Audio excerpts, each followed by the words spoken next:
చెప్పుకునే విషయం ఏంటంటే ఈ కాకభూషణ గురించి మనం చెప్పుకుంటున్నాం. ఇప్పుడు ఎవరందరం అని చెప్తున్నాం అన్నమాట. హంస రూపంలో వెళ్ళి కాకభూషణ గమనిస్తూ ఉన్నారు. అయితే రామకథ వలన ఈ విషయాన్ని శివుడు పార్వతి దేవికి ఉపదేశించడం జరిగింది. అదే సమయంలో గరుడు రాగాస్త్రాన్ని రామలక్ష్మణుడు యొక్క బంధించినటువంటి అప్పుడు రాముడు సాధారణ మానవుడిలాగా పట్టుబడ్డాడు. ఎందుకు పట్టుబడ్డాడు? మరి రాముడు భగవంతుడు కదా, మరి ఊరికి బాణాన్ని పొట్టెట్టబడ్డాడు అన్న విషయం తెలుసుకుందామని నాగుడు చల్లా చెదిరైనాయి. నాగవంతనం కూడా విడిపోయింది. రాముడు పరబ్రహ్మ అయితే ఆది మాధ్యాంతరహితుడు కదా, సాక్షాత్తు భగవంతుడైతే కనుక ఆ నాగాస్త్రాన్ని విడిపించుకోవచ్చు కదా అని మనం అందరం అనుకుంటాం. అక్కడ అని కూడా అదే అనుకున్నాక అని నారద మహర్షి ప్రశ్నించాడు ఈ విషయాన్ని. అయితే 11 సార్లు రాముని యొక్క పర్యాయం, 11 సార్లు రాముని పుట్టుక బాల్యము 4 సంవత్సరాల వయసు వరకు రాముడు చూశాను చెప్పాడు. కాకభూషణుడు 4 ఏళ్ల వయసు వరకు రాముడిని చూస్తూ ఉన్నాడు. 4 ఏళ్ల వయసు రాముడు వచ్చేంత వరకు కూడా అది గొప్ప విషయం. అంతేకాదు రాముడు తినిపడేసిన ఆహారాన్ని విడిచేటువంటి వాడు, రాముడు తినిపడేసేటువంటి ఆహారం అంటే తినేవాడు. అంతేకాకుండా ఆయన బాల్యంలో ఆడుకుంటూ వెళ్ళి రాముడు కాళ్ళు పట్టుకున్నాడు. కానీ రాముడు కాళ్ళు పట్టుకుని తెలియదు. కాళ్ళని తెలుసుకునేవాడు. చిన్నపిల్లవాడే బాల్యంలో రాముడు కాళ్ళని తీసుకునేవాడు. ఎందుకు తీసుకున్నాడని మరి బాల్యం చిన్నపిల్లవాడే కానీ తన నోటితో ఆకర్షించినటువంటి వాడి అప్పుడు చెప్పాట కాకభూషణుడిని తన నోట్లో తీసుకున్నాట రాముడు. ఎప్పుడైతే రాముడు సృష్టిద్దామనుకుంటున్నాడో, గమనం కడదామనుకుంటున్నాడో అటువంటి సమయంలో నోట్లో తీసుకుని మళ్ళీ బయటికి తీశాట. అప్పటికల్లా ఆయన యొక్క లోపల ఉన్నటువంటి కోట్లాది దేవతలు, బ్రహ్మ యొక్క రూపము, సమాంతర విశ్వాసం అంటే కూడా గమనించినటువంటి వాడు 2 గడియలు ఆయన కడుపులో ఉంచుకున్నాట. అప్పుడు అర్థమైంది రాముడు ఎవరో ఆయనకు అర్థమైపోయింది.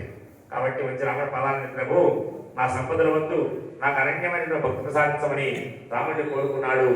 ఏవమస్తు అప్పుడు రాముడు దీవించాట అతన్ని. ఏవమస్తు అంటే తథాస్తు అని. ఏవమస్తు అనే విషయం తెలియజెప్పాట. అప్పుడు రాముడు అమరుడే, ఆయన చెప్పినటువంటి వాటితోటి అతను అమరుడైపోయినాడు. ఈ విషయాన్ని అంతా మనం తెలుసుకుంటున్నాం. రామచంద్రుడు లీలారాధన చేత ఇద్దరు పడ్డాడేమో కానీ సాక్షాత్తు భగవత్ అర్థం చేసుకుని అక్కడి నుంచి వెళ్ళిపోయినాడు.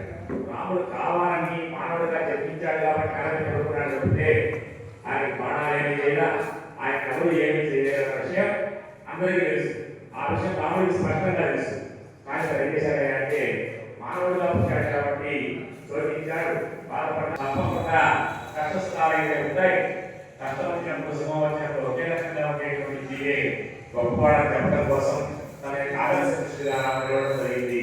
స్వస్తి స్వస్తి ప్రజాభ్య పరిపాలయంత న్యాయేన వాక్యేన వైఖరిస్య ఓ బ్రాహ్మణేభ్య సమస్తైత్యం లోకా సమస్తా సుఖినో భవంతు. స్వస్తి.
గీతార్థములు ఎంతో